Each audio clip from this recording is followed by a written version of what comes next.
Je vous parle du dossier de l'heure aujourd'hui, celui de Guillaume Abatiello de Pizza Salvatore, qui est allé chez nos collègues de Tout peut arriver samedi dernier. Pour vrai, j'avais tellement de stock, je pourrais plus en parler pendant 15 minutes. Je vais sûrement mettre ça dans mon Olivier Niquette en jaquette demain matin sur audio. Donc, Marie-Louise Arsenault a reçu M. Abatiello. Il lui a parlé de sa stratégie sur les réseaux sociaux. Le monde, maintenant, ce qu'ils veulent, c'est connaître l'entrepreneur derrière la marque. On se montre sur notre jour réel, donc pas trop de mise en contexte. C'est vraiment exact. On bénéficie d'une certaine visibilité. Fait que si on veut passer des messages pour aider à faire changer les choses, je pense que c'est important qu'on le fasse, même si des fois, ça peut nous faire perdre quelques clients. C'était quand même prémonitoire comme commentaire parce qu'en sortant de son entrevue, il a décidé de se montrer sous son jour réel et de faire une vidéo fâchée dans son char. Nous, là, quand nos affaires ils fonctionnent pas, là, on va pas dire hey, au gouvernement, donnez-nous de l'argent, donnez-nous de l'argent, donnez-nous de l'argent, on veut de l'argent, on veut de l'argent. On se demande pourquoi ça marche pas, pourquoi les clients ils viennent pas, est-ce que notre mise en marché est pas bonne. Pendant 40 minutes, personne a dit pourquoi ça fonctionne pas. Est-ce que le contenu qu'on fait, c'est de la merde? Bon, là, ça dure 2 minutes comme ça, sa vidéo. Il rit entre autres du fait qu'il y a beaucoup de monde qui travaille sur l'émission Tout peut arriver, comme si parce que d'autres stations ont remplacé leur recherchiste par une copie du Journal de Montréal, fallait faire pareil.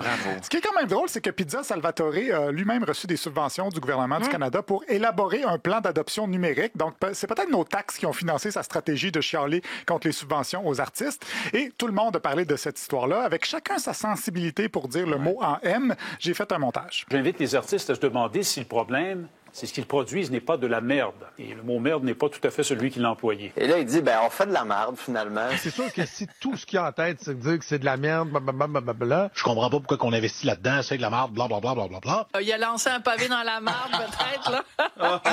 Peut-être que ça se dit à Radio-Canada, mais je vais me garder une petite gêne. Quelques mots comme merde avec un A qui ont été utilisés. Il se met à déféquer en bon français sur la culture québécoise. En gros, c'est de la marde. Je le cite une fois de plus, de la marde. C'est peut-être parce que ton spectacle, c'est de la M-A-R-D-E. C'est là où il a fait une erreur. C'est parce que c'est de la marde. C'est ça qu'il dit. Si vous voulez me dire que toute la culture québécoise, c'est de la marde, là, vous allez me perdre. Est-ce que ce qu'on fait au Québec, c'est de la M? C'est quelque chose qui ressemble à de la marde, tu comprends? Contenu culturel de marde, je cite. Puis vous vous demandez pas si c'est de la marde ce que vous nous présentez. Est-ce que le contenu qu'on fait, c'est de la marde? Pardonnez mon langage. Est-ce que le contenu qu'on fait, c'est de la marde? Désolé, j'utilise les mots de Guillaume Abatiello. On n'a jamais autant parlé de pizza et de marde au Québec, mais pas nécessairement dans cet ordre-là. Bon, je ne sais pas ce que l'ordre vient faire là-dedans, mais c'est vrai, on n'a pas parlé autant de pizza et de marde, au moins depuis que Tim Hortons a sorti sa pizza. Monsieur Abatiello... c'est bon, ça. C'est pas. Monsieur Abatiello n'a pas accordé d'entrevue depuis, sauf à l'émission Politigui Correct. Politigui Correct, à la radio de Lévis. Et Politigui, il s'est inquiété que monsieur Abatiello change sa stratégie. Mais ça te prend de la controverse, si tu veux. Puis ça monte en plus vos statistiques. Mais avec ta controverse, ça fonctionne. Je comprends qu'une shitstorm, tu sais, ça dort pas toujours bien. Ouais. Mais on s'habitue. As-tu l'intention de backer là-dedans ou tu vas te laisser aller? Je vois que c'est naturel. Là, c'est récent depuis tantôt, pratiquement. Fait que on va dormir là-dessus comme du monde. Ouais, la controverse, c'est le carburant des réseaux sociaux et des médias de nos jours. Il faut juste être très bon pour faire abstraction de la MARDE qu'on génère. Il parle comme Patrice Lemieux. J'ai un flash de joueur de hockey qui a une commotion cérébrale. C'est vrai. Il est un personnage aussi. D'ailleurs, M. Pizza n'a pas dit que la culture était de la merde. Sa sœur, qui est en bas de gestion de crise, a remis les pendules à l'heure à LCN. Je pense que dans les dernières heures, on a vu le danger de quand une information part en vrille sur Internet et à quel point elle peut être galvaudée. Le point de Guillaume, c'était on a déjà un budget restreint à investir en culture, comment l'optimiser? Voilà, il voulait juste demander à l'industrie culturelle si elle avait pensé à optimiser sa production, comme eux le font dans leur usine à saucisses. Elisabeth Abatiello avait un message assez clair quand même. Je vous résume l'essentiel de son entrevue à Cube Radio. Notre but aujourd'hui, c'était vraiment de ramener le message sur Pizza Salvatore, un croit en la culture, investit plus de 2 millions chaque année en culture. C'est super important de ramener le discours sur Pizza Salvatore croit en la culture, donc c'est pour ça qu'on investit plus de 2 millions par année là-dedans. On s'investit dans la culture. Je suis certaine qu'on continue d'investir massivement dans la culture au Québec. Oui, mais ça, vous l'avez déjà dit. Une entreprise québécoise qui s'investit massivement, non seulement dans la culture, en plus de qu'est-ce qu'on met dans la culture. Les gens qui ont On dirait qu'ils l'ont pas dit. Qui ont de la mauvaise information et qui pensent que Pizza Salvatore est contre la culture, ce qui est tout à fait pas le cas. Donc oui, c'est investir dans la culture. On s'investit depuis toujours dans la culture. Parfait. Merci beaucoup, Elisabeth. Oui, merci.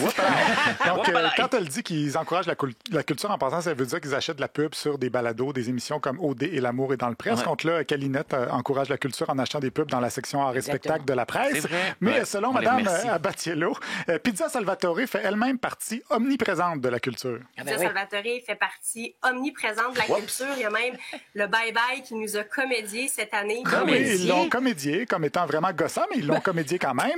Donc, la plupart des gens dans les médias ont dénoncé cette histoire-là que Patrick Lagacé au 98.5 a nommé ainsi. Je pense que, Fred, on pourrait intituler ce segment « Quand la pizza se frotte à la culture », ben, ça sent un peu le pepperoni brûlé. Hey, c'est quasiment poétique, ton affaire. Quasiment est le mot important ici. Oui, ben, il fait de la radio en direct tous les matins. Tout ça revient au débat sur le financement de la culture dont on a beaucoup parlé dernièrement. Monsieur Abatiello, qui a des accointances avec certaines radios de Québec, a le même discours que celle-ci, soit que les artistes sont des quêteux. Quêteux, dans certains cas de luxe, pour maintenir un style de vie, un niveau de vie.